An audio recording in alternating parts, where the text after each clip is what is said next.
Владимир Набоков. Бритва. Недаром в полку звали его Бритва. У этого человека лицо было лишено анфаса.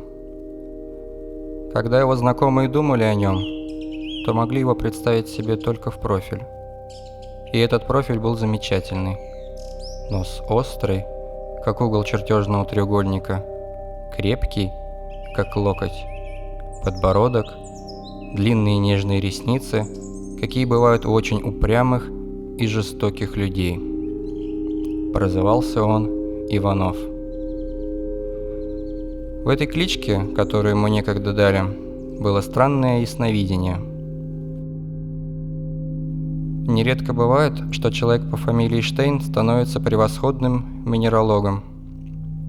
И капитан Иванов, попав после одного эпического побега и многих пресных мытарств в Берлин, занялся именно тем, на что его давняя кличка намекала – цирюльным делом. Служил он небольшой, но чистой парикмахерской, где кроме него стригли и брили двое подмастерий, относившихся с веселым уважением к русскому капитану. И был еще сам хозяин, кислый толстяк, с серебряным грохотом поворачивающий ручку кассы, и еще малокровная, прозрачная маникюрша, которая, казалось, высохла от прикосновений к бесчисленным человеческим пальцам, ложившимся до 5 штук сразу на бархатную подушечку к ней. Иванов работал отлично, но некоторой помехой было то, что плохо он говорил по-немецки. Впрочем, он скоро понял, как нужно поступать, а именно, ставить после одной фразы вопросительное «nicht», а после следующей вопросительное «was», и потом опять «nicht» и так далее, вперемешку.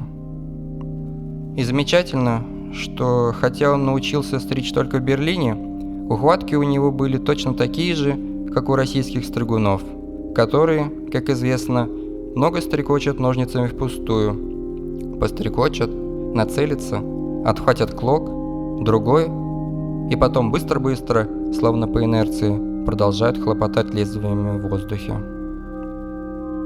Его коллеги уважали его как раз за этот щегольской звон. Ножницы да бритва – несомненно холодное оружие, и этот постоянный металлический трепет был чем-то приятен воинственной душе Иванова. Человек он был злопамятный и не глупый.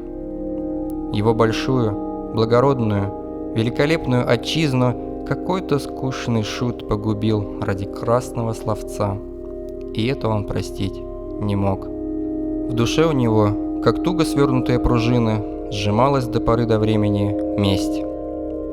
Однажды, в очень жаркое, сизое летнее утро, оба коллеги Ивановы, пользуясь тем, что в это рабочее время посетителей почти не бывает, отпросились на часок, а сам хозяин, умирая от жары и давно зреющего желания, молча увел в заднюю комнату бледненькую, на все согласную маникюршу. Иванов, оставшись один в светлой мастерской, просмотрел газету и потом, закурив, вышел, весь белый, на порог и стал глядеть на прохожих. Мимо мелькали люди в сопровождении своих синих теней, которые ломались на краю панели и бесстрашно скользили под сверкавшие колеса автомобилей, оставлявших на жарком асфальте ленточные отпечатки, подобные узорчатым шкуркам змей. И вдруг прямо на белого Иванова свернул с тротуара плотный, низенького роста господин в черном костюме, котелке и с черным портфелем под мышкой.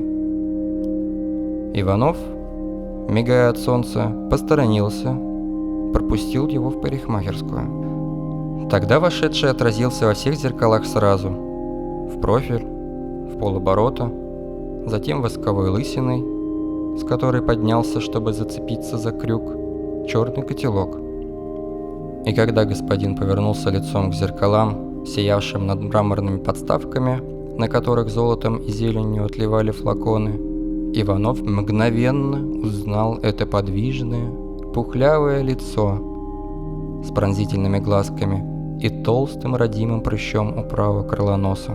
Господин молча сел перед зеркалом и, промычав что-то, постучал тупым пальцем по неопрятной щеке, что значило «бриться».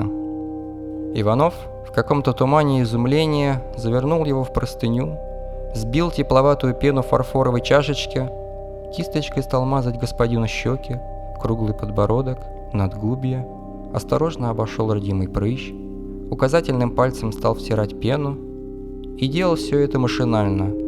Так он был потрясен встретить опять этого человека. Теперь лицо господина оказалось в белой рыхлой массе пены до глаз, а глаза стали маленькие, блестящие, как мерцательные колесики часового механизма. Иванов открыл бритву, и когда стал точить ее о ремень, вдруг оправился от своего изумления и почувствовал, что этот человек в его власти.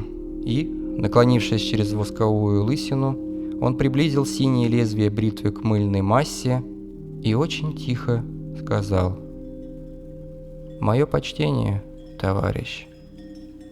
Давно ли вы из наших мест? Нет, прошу вас не двигаться, а то я могу вас уже сейчас порезать». Мерцательные колесики заходили быстрее, взглянули на острый профиль Иванова, остановились. Иванов тупым краем бритвы снял лишние хлопья пены и продолжал: «Я очень хорошо вас помню, товарищ. Простите, вашу фамилию мне неприятно произнести. Помню, как вы допрашивали меня в Харькове лет 6 тому назад. Помню вашу подпись, дорогой мой. Но, как видите, я жив». И тогда случилось следующее. Глазки забегали и вдруг плотно закрылись. Человек зажмурился, как жмурился тот дикарь, который полагал, что с закрытыми глазами он невидим.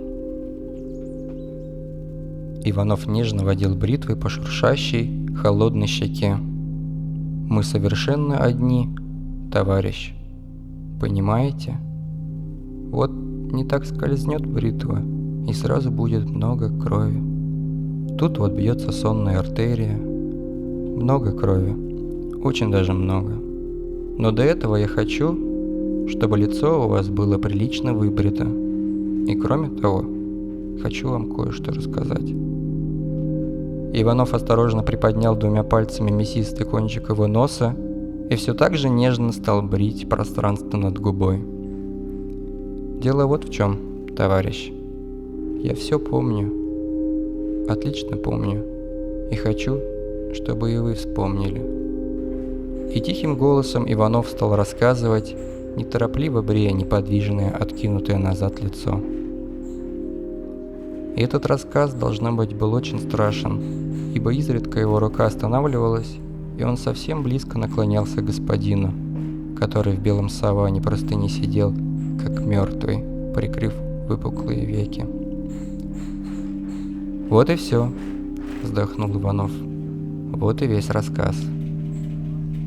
Как вы думаете, чем можно искупить все это? С чем сравнивать острую шашку? И еще, подумайте, мы совершенно одни. Совершенно одни. Покойников всегда бреют», — продолжал Иванов, снизу вверх проводя лезвием по его натянутой шее. «Бреют и приговоренных к смертной казни. И теперь я брею вас. Вы понимаете, что сейчас будет?» Человек сидел, не шевелясь, не раскрывая глаз. Теперь с его лица сошла мыльная маска, следы пены оставались только на скулах и около ушей. Это напряженное, безглазое, полное лицо было так бледно, что Иванов подумал было, не прихватил ли его паралич. Но когда он плашмя приложил бритву к его щеке, человек вздрогнул всем корпусом. Глаз, впрочем, он не открыл. Иванов поспешно отер ему лицо, плюнул пудрой в него из выдувного флакона. «Будет с вас», — сказал он спокойно. «Я доволен. Можете идти». С брезгливой поспешностью он сдернул с его плеч простыню. Человек остался сидеть. «Вставай, дура!» — крикнул Иванов и поднял его за рукав. Тот застыл с плотно закрытыми глазами посредине Зальца. Иванов напялил на него котелок, сунул ему портфель под руку и повернул его к двери. Только тогда человек двинулся. Его лицо с закрытыми глазами мелькнуло во всех зеркалах. Как автомат он переступил порог двери, которую Иванов держал открытой. И все той же механической походкой, сжимая вытянутой одеревеневшей рукой портфель и глядя в солнечную муть улицы, как у греческих статуй, глазами ушел.